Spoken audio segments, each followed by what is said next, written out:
Paul, comme nous l'avons déjà vu, est aussi explicite que Jean. Dans sa première épître aux Corinthiens, chapitre 8, verset 6, il dit « Un seul Seigneur, Jésus-Christ, par qui sont toutes choses, et nous sommes par lui. » Il s'agit ici de la création tout entière. Paul et Jean disent « toutes choses ». Dans son épître aux Colossiens, chapitre 1, versets 16 à 17, Paul déclare « C'est en lui, Jésus, qu'ont été créées toutes choses dans les cieux et sur la terre, les visibles et les invisibles, soit les trônes, soit les dominations, soit les autorités, soit les puissances. Tout a été créé par lui et pour lui. Il est avant toute chose, et toute chose subsiste en lui. » L'expression « en lui » nous montre que la force créatrice de toute chose se trouve en Jésus-Christ. De lui vient la création, car en lui réside la puissance. L'apôtre semble insister ici sur la création des choses supraterrestres.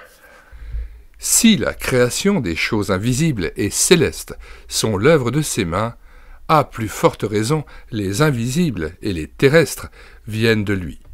Cette création supraterrestre est une preuve irréfutable de la préexistence de Jésus-Christ, car il est évident que ce qui se voit vient de ce qui ne se voit pas, que le ciel a précédé la terre. Si Jésus est le créateur du ciel, il est aussi le créateur de la terre, et il a préexisté à sa venue sur la terre qu'il a créée. La fin du verset 16 nous dit « Tout a été créé par lui et pour lui ». Non seulement Christ a en lui la puissance, mais il la déploie. La création est par lui. Plus encore, la création est pour lui. Il est, comme dit Bonnet, dans son unité avec Dieu son Père, le but suprême de la création qui ne peut avoir été accompli que pour la gloire souveraine du Créateur. Aucun terme ne saurait rendre d'une manière plus absolue la pensée que Christ est le Dieu souverain, personnel, existant de toute éternité, un avec le Père. Paul attribue au Père comme au Fils la création. Il emploie, parlant du Père, les mêmes termes que dans le passage des Corinthiens où il parle du Fils. Dans Romains 11, verset 36, il dit « C'est de lui, Dieu, et par lui et pour lui que sont toutes choses. » Pour l'apôtre, le Père et le Fils sont un. Au verset 17, une nouvelle révélation du Christ créateur nous est donnée. Non seulement toutes choses ont été créées par lui et pour lui, mais toutes choses subsistent en lui. C'est lui qui maintient la création en harmonie, qui veille sur elle. Il ne se contente pas de créer, car la création est un point de départ. Il règne sur ses œuvres. Il les aime, il ne s'en désintéresse pas. Si elles étaient abandonnées à elles-mêmes, le chaos se produirait inévitablement. L'Épître aux Hébreux exprime la même vérité que notre passage lorsqu'elle dit « Le Fils, par lequel il a fait le monde, soutient toutes choses par sa parole puissante. » Chapitre 1, verset 3. Jean dit aussi dans son prologue au verset 4 « En elle était la vie, et la vie était la lumière des hommes. » Le Logos, après avoir créé le monde, demeure la vie du monde. La création a recours à lui pour la continuation de son existence. Et il y a ici progrès dans l'action créatrice, car la vie, au sens biblique du terme, est plus que l'existence. Ainsi, Jésus-Christ est le Créateur. C'est lui qui créa au commencement les cieux et la terre. C'est lui, le Logos, qui, par sa parole puissante, dit « que la lumière soit ». Et elle fut. C'est lui qui ordonne, tire de l'abîme l'étendue des eaux, crée les végétaux, les luminaires. c'est-à-dire les étoiles, les animaux et l'homme. Il crée parce qu'il est un avec le Père. Nous remarquons en effet au chapitre 1er de la Genèse, verset 26, un pluriel mystérieux. « Faisons l'homme à notre image, dit Dieu, selon notre ressemblance. » D'après le Nouveau Testament, Jésus-Christ est bien le Créateur du monde, dit Jalaguier, Saint Jean et Saint Paul le déclarent trop formellement pour qu'on puisse le contester en bonne exégèse. Note 1, Théologie chrétienne, page 489. Les pères de l'Église primitive l'ont proclamé aussi dans leurs écrits. Voici une citation de l'épître à Diognet, document présumé du 1er siècle de l'ère chrétienne. Dieu n'a pas envoyé aux hommes, comme on pourrait le croire, un de ses serviteurs, un messager, ou même un prince, un des gouverneurs de ce monde, mais l'architecte lui-même est le créateur de toutes choses, celui par qui il a créé les cieux et enfermé la mer dans ses infranchissables limites, celui dont les lois règlent les éléments, celui qui a tout disposé, tout fixé dans ses limites. Le ciel et tout ce qui est dans le ciel, la terre et ce qui est sur la terre, la mer, ce qui habite ses profondeurs, le feu, l'air, l'abîme. Le maître de toutes ces choses, Dieu nous l'a envoyé, non comme on pourrait le croire pour exercer le pouvoir et nous frapper de terreur, mais rempli de douceur pour exercer la clémence. 2.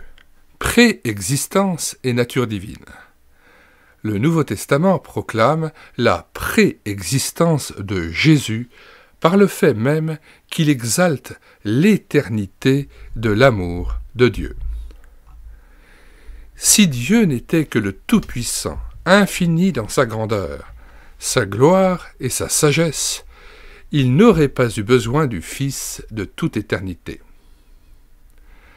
Mais la Bible, depuis ses premières pages jusqu'à l'Apocalypse, nous révèle un Dieu éternellement amour.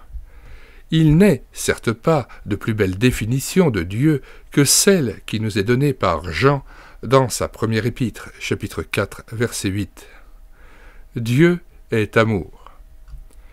Par cette définition, l'apôtre ne veut pas seulement dire que Dieu aime la race humaine, mais qu'il est amour dans son essence. Rien en lui n'est contraire à l'amour. Il ne peut être qu'amour. Dieu est amour de toute éternité. S'il cessait d'être amour, il cesserait d'être Dieu. Cette notion nous met en présence de la vérité fondamentale sans laquelle il n'y a pas de vrai christianisme, à savoir, Dieu est éternellement Père et Fils. Dieu étant amour, indépendamment de toute créature, son amour ne commençant pas avec ce qu'il crée, puisqu'il crée par amour, sa vie intime ne se trouvant pas transformée à la suite de son œuvre, puisque cette vie préside à son œuvre, Dieu le Père a donc en lui-même, avant toute création terrestre ou supraterrestre, un objet pour son amour. Cet objet, c'est le Fils. Qui dit amour, dit objet aimé. Ceci implique pour Dieu la nécessité et la capacité d'aimer et d'être aimé. C'est pour cela que Jésus-Christ, le Fils, pouvait dire dans la prière sacerdotale en s'adressant au Père « Tu m'as aimé avant la création du monde » Jean 17, verset 24. Ainsi, le Seigneur appelle Dieu Père, non pas dans le sens du chrétien qui s'adresse à Dieu, mais dans le sens unique du Fils éternel qui s'adresse au Père. Il lui dit encore « Père, glorifie-moi auprès de toi de la gloire que j'avais auprès de toi avant que le monde fût. » Jean 17, verset 5. De ceci, nous concluons que Dieu est Père avant la création. Il est Père avant d'être Père du genre humain. Dieu est donc Père éternellement, le Fils est donc le Fils éternellement, car il n'y a pas de Père sans Fils. La notion de Père est inséparable de la notion de Fils. C'est ce que dit aussi William Henry Guiton: la filialité du Fils rend seule possible la paternité éternelle de Dieu. Si Dieu n'est Père que de ses créatures, il faut conclure qu'il n'a pas toujours été Père, car la création, sous ses formes diverses, n'est point éternelle. Note 1. Grâce et vérité, janvier 1933, page 42. Retour au texte. Dieu est éternellement amour, c'est-à-dire Père et Fils. William Henry Guiton dit encore: la notion même d'amour implique sinon deux êtres distincts, tout au moins deux aspects, deux manifestations d'une même personnalité. L'homme peut s'aimer soi-même. Dieu, à bien plus forte raison, peut s'aimer soi-même, dans un sens profond, sublime, constant, c'est-à-dire trouver en lui de quoi aimer. Nous pouvons comprendre que, de toute éternité, Dieu soit amour, car il est de toute éternité Père et Fils. Le Père aimant le Fils aimant le Père. Jésus-Christ est le Fils. Il est de toute éternité dans le sein du Père. Il n'est pas un second Dieu, un demi-dieu ou presque Dieu. Il est Dieu. Note 2. Philon appelle son Logos, second Dieu, fils aîné de Dieu, premier-né de Dieu. Retour au texte avec relecture de cette phrase très importante. Jésus-Christ est le Fils, il est de toute éternité dans le sein du Père. Il n'est pas un second Dieu, un demi-dieu ou presque Dieu. Il est Dieu.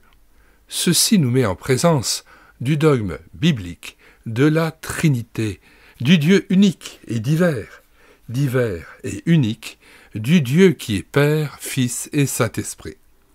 Le Père étant Dieu, le Fils étant Dieu, le Saint-Esprit étant Dieu, un seul Dieu en trois personnes distinctes, mais profondément unies. Les théologiens orthodoxes disent « l'essence divine est toute dans le Père, toute dans le Fils, toute dans le Saint-Esprit, et la réunion des trois personnes n'est pas plus qu'une seule. » Le symbole, dit d'Athanase, rédigé en Occident au Ve siècle, dit aussi « il y a une seule essence divine, éternelle, incorporelle, indivisible, toute puissante, bonne, sage, créatrice et conservatrice de toutes choses. Néanmoins, il y a trois personnes de même essence et puissance et co-éternelles, le Père, le Fils et le Saint-Esprit. Or, le mot « personne » signifie non pas une portion ou un attribut d'un être, mais ce qui subsiste par soi-même. C'est la notion d'un Dieu amour qui nous fait comprendre cette diversité dans une unité intime et indissoluble. Un Dieu amour se manifeste de plusieurs manières. Le Père aime le Fils. Le Père et le Fils, qui sont amour, aiment l'homme. Dieu, dans le cœur humain, s'appellera le Saint-Esprit. Cette tri-unité ou trinité, composée de trois personnes, est d'une seule et même nature. Le Père, le Fils et le Saint-Esprit ne sont pas divisés. Il y a entre eux union, sans confusion, distinction et non séparation. Note 1, voire appendice 7, page 120, que nous lisons. En rapport avec le paragraphe 2, Préexistence et nature divine, page 91, nous donnons l'extrait d'un sermon d'Henri Monod sur la Trinité, tome 6, page 344 à 346. Dieu ne serait pas le Dieu de notre salut s'il n'était pas tout ensemble Père, Fils et Saint-Esprit. Celui-ci est mon Fils bien-aimé, en qui j'ai mis toute mon affection. Matthieu 3, verset 17. Les mêmes paroles furent prononcées, le même témoignage fut rendu au Sauveur au moment de sa transfiguration. Plus tard, Jésus, dans sa prière sacerdotale, rappelle à son Père céleste qu'il était l'objet de son amour avant la création du monde, c'est-à-dire de toute éternité. Cet amour éternel qui unit le Père et le Fils nous fournit un premier motif, tiré du caractère même de Dieu, pour admettre cette pluralité mystérieuse que l'Église adore sous le nom de Trinité. Dieu est amour, nous dit l'Écriture, et nous sentons tous que cette définition du caractère de Dieu est vraie autant qu'elle est sublime. L'être parfait est un être qui aime, et il nous est impossible de le concevoir autrement. Dieu est amour en lui-même. D'éternité en éternité, il est amour. Il n'est pas possible qu'il y ait un seul moment dans la durée où Dieu n'ait pas aimé. S'il y avait eu un moment où Dieu n'eût pas aimé, il ne serait pas amour, il ne serait pas Dieu. C'en est assez pour me démontrer la nécessité absolue qu'il y ait en Dieu plus d'une personne. En effet, comment l'amour de Dieu eût-il pu se déployer avant la création du monde? Le monde n'est pas éternel. Tous les êtres qui sont en dehors de Dieu ont eu un commencement. Avant ce commencement inconnu, dont il est parlé au premier verset de la Genèse, où Dieu créa le ciel et la terre, il y a eu un moment où Dieu seul existait, où il n'y avait ni homme, ni ange, ni aucune créature envers qui pût se déployer l'amour divin. Sans doute, nous ne pouvons pas nous représenter ce qu'a été ce moment-là. L'éternité échappe à nos conceptions limitées par l'espace et par le temps. Mais pourtant, nous concevons qu'il faut nécessairement qu'il en ait été ainsi et que le monde n'est pas éternel. Autrement, le monde lui-même serait Dieu. Eh bien, je demande ce qu'était l'amour de Dieu et comment pouvait se déployer cet amour à ce moment mystérieux où rien de créé n'existait. L'Écriture me répond, et cette réponse est d'accord avec les besoins impérieux de ma nature morale. Le Père aimait le Fils aimait le Père et le Fils étaient unis dans le Saint-Esprit.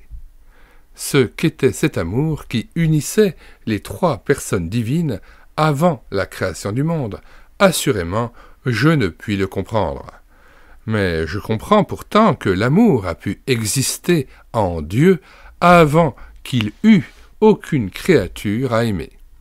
Cette affection ineffable et éternelle qui unit le Père et le Fils tient une place importante dans l'Écriture. Fin de la lecture de l'appendice 7 et retour au texte.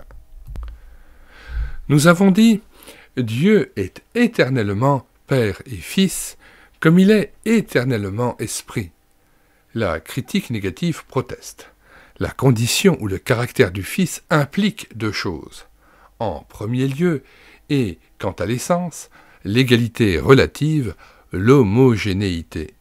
En second lieu, et quant au rapport des personnes, une certaine inégalité. C'est ici ce que l'école moderne appelle la subordination du Père au Fils. Mais ce rapport ne se trouve que dans la pensée de cette école. L'ensemble du Nouveau Testament ne donne pas l'idée d'une subordination dans le sens d'une infériorité de Jésus-Christ à l'égard du Père. Sans doute, Paul dit du Seigneur, il s'est abaissé lui-même, se rendant obéissant jusqu'à la mort, même jusqu'à la mort de la croix. Philippiens 2,8. Mais cette obéissance n'implique nullement la subordination. Le Fils s'est abaissé lui-même par l'effet de sa propre volonté. Son obéissance ne fait pas suite à sa désobéissance, mais à la gloire qu'il possédait dans le ciel. Voici pourquoi le Père m'aime, dit Jésus. C'est parce que je donne ma vie afin de la reprendre. Personne ne me l'ôte, mais je la donne de moi-même. Jean 10, versets 17 à 18. Son obéissance consiste à donner sa vie pour la rédemption. Mais où voit-on ici une infériorité du Fils à l'égard du Père? Comme le dit Paul, Dieu était en Christ, réconciliant le monde avec lui-même. Lorsque le Fils se donne, le Père se donne aussi avec lui. Il est un verset que le rationalisme se plaît à citer. Il se trouve dans la première épître de Paul aux Corinthiens, chapitre 15, verset 28. Puis, quand toutes choses lui auront été soumises, alors le Fils lui-même sera soumis à celui qui lui a soumis toutes choses, afin que Dieu soit tout en tous. Nous retrouvons évidemment ici, dit Bonnet, encore la même pensée qu'au verset 24. Christ remet le royaume à Dieu son Père, et c'est dans ce sens uniquement qu'il lui est assujetti, c'est-à-dire dans sa dignité de Messie ou de médiateur. Quant à sa nature divine, et comme parole éternelle, logos, il reste, après son dernier triomphe sur le mal, comme avant son incarnation, dans un rapport d'inaltérable égalité avec Dieu, un avec lui. La soumission du Fils à l'égard du Père implique celle de dépendance dans l'union intime. Le Fils dépend du Père, mais ne lui est pas inférieur. Le Père et le Fils sont de même nature. Il ne peut y avoir de comparaison entre un maître et un serviteur. Leurs natures ne peuvent être identiques, mais il y a relation intime entre un père et un fils. Le Fils ressemble au Père, ils sont de même nature. C'est pour cela que Jésus peut dire « Le Père est plus grand que moi » Jean 14, verset 28. Lui seul peut se comparer au Père, car il est de sa nature. Si Jésus-Christ était un homme né de la race humaine, cette déclaration serait insensée, car il est évident que l'homme, qui est un être créé, n'est qu'une créature qui ne supporte pas de comparaison avec le Créateur. La créature fait partie de l'humanité révoltée. Le Créateur est son sauveur. Enfin, nous dirons que les deux termes Père et Fils n'expriment qu'imparfaitement tout le mystère de la divinité éternelle. Mais ces termes, attribués à la divinité, sont ceux qui expriment le mieux l'unité dans la diversité dans l'unité. Il n'est pas ici question de subordination, mais d'union intime et éternelle entre le Père et le Fils. C'est pour cela que le Fils sur la terre s'est donné comme égal à Dieu. À cause de cela, les Juifs, dit Jean, cherchaient encore plus à le faire mourir, non seulement parce qu'il violait le sabbat, mais parce qu'il appelait Dieu son propre Père, se faisant lui-même égal à Dieu, chapitre 5, verset 18. Et ailleurs, nous lisons, les Juifs aussi lui répondirent. Ce n'est pas pour une bonne œuvre que nous te lapidons, mais pour un blasphème, parce que, étant homme, tu te fais Dieu. Jean 10, verset 33. Jésus-Christ a pu dire aussi à Philippe, qui voulait voir le Père, « Il y a si longtemps que je suis avec vous, et tu ne m'as pas connu, Philippe. Celui qui m'a vu a vu le Père. Comment dis-tu, montre-nous le Père? Ne crois-tu pas que je suis dans le Père, et que le Père est en moi » Jean 14, versets 9 à 10. Ailleurs, le Seigneur dit encore « Moi et le Père, nous sommes un » Jean 10, verset 10. On ne peut pas exprimer avec plus de force l'union unique du Père et du Fils. Le Fils n'a pas acquis ou reçu la divinité. Le Père n'a pas divinisé son Fils. Il ne l'a pas rendu participant de sa nature. Le Fils est un avec le Père. Dieu s'est révélé à nous comme Père et Fils. Christ, un avec le Père, nous montre en quelque sorte le Père. Christ c'est le Père visible. C'est par le Saint-Esprit que les hommes peuvent vraiment comprendre le grand mystère de la divinité une et diverse. C'est ce qui ressort de l'enseignement du Seigneur. Le Consolateur, le Saint-Esprit, enseignera toutes choses. En ce jour-là, la Pentecôte, vous connaîtrez que je suis en mon Père, et que vous êtes en moi, et que je suis en vous. En aimant, par le Saint-Esprit, le Seigneur, l'homme fait l'expérience du Père et du Fils, car Jésus dit « Si quelqu'un m'aime, il gardera ma parole, et mon Père l'aimera, et nous viendrons à lui, et nous ferons notre demeure chez lui. » Jean 14, verset 23. Fin de la lecture de la troisième partie de cet ouvrage intitulé « Arguments en faveur de la préexistence », avec comme chapitre « Préexistence et création » page 87, et comme deuxième chapitre « Préexistence et nature divine » page 91.